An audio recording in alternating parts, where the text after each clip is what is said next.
Sargasso सागर उत्तरी Atlantic महासागर है। जो वेस्ट इंडीज आप देख रहे हैं इससे उत्तर की तरफ है और अमेरिकी तट के सहारे।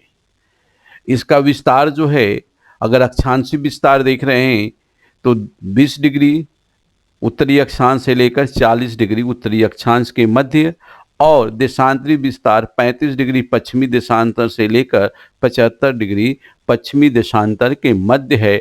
और इस सागरीय भाग को नाम हमने क्या दिया? सारगैसो सी या सारगैसो सागर। वास्तव में देखो, ये जो अपेक्षाकृत गर्म सागर है और उत्तरी अमेरिकी बेसिन, याद होगा आपको अटलांटिक महासागर में जब बेसिन हमने करवाया था तो उत्तरी अमेरिकी बेसिन में विस्तृत है। अपेक्षाकृत गहरा है ये भाग।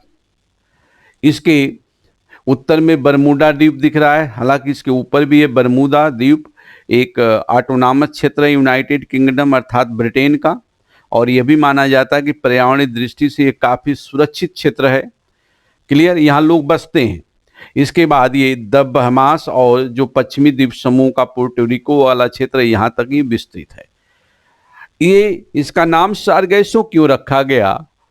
तो देखो, इसमें विशेष प्रकार की लंबी लंबी सारगैसम एल्गी हैं, सारगैसम शैवाल, जिसको हम क्या कहते हैं, समुद्री घास। तो वास्तव में ये शैवाल प्रजाति की क्या है, पादप हैं, जो काफ़ी लंबे लंबे हैं। इनका खूब यहाँ पर विकास हुआ है, तो उसी के नाम पर रख दिया गया सारगैसम सागर या सारगैसम सी।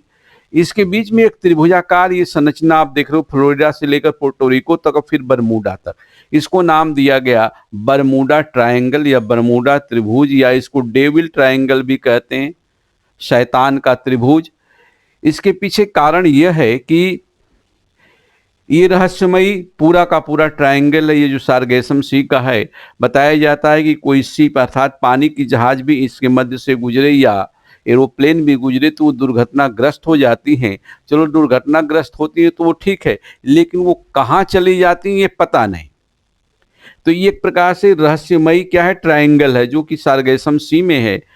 प्राचीन काल में बातें ये बताई गई, कुछ विद्वानों ने बताया कि जो शिप जाती थी, पानी की जहाजें, एक तो यहाँ उच्च वायुदाब की पेटी है, आपको पता है, तो गलती से उच्च वायुदाब पेटी की तरफ चली गई तो वो क्या होती थी, सबमर्ज्ड हो जाती थी, डूब जाती थी। और दूसरा, जब इन क्षेत्रों में जाती थी तो ये जो सारगैसम शैवाल है या सारगैसम, जिसको घास आप बोलते सारगैसो, ये काफ़ी बड़ी बड़ी होती थी, उसमें फंस कर वो डूब जाती थी।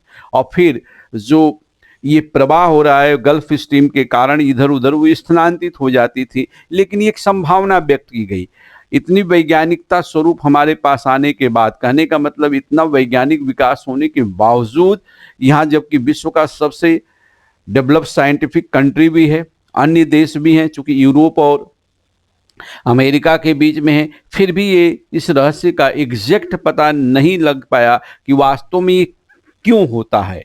कई विद्वानों ने बताया कि इसके ऊपर जो है एक मैग्नेटिक फील्ड विकसित है, या चूंकि उच्च वायुदाब और यहाँ पर उच्च वायुदाब पेटी और यहाँ पर चक्रवाती बेल्ट बनते निम्न वायुदाब पेटी, तो कई विद्वानों ने बताया कि सतह से लेकर काफ़ी ऊंचाई तक, क्षोभ मंडल में काफ़ी ऊंचाई तक यहाँ विशेष प्रकार के एयर सेल बनते हैं, वायु के कोशिकाएं बनती हैं, और उन कोशिकाओं में कोई भी वस्तु यदि फंस गई तो वो तहस नहस हो जाती है।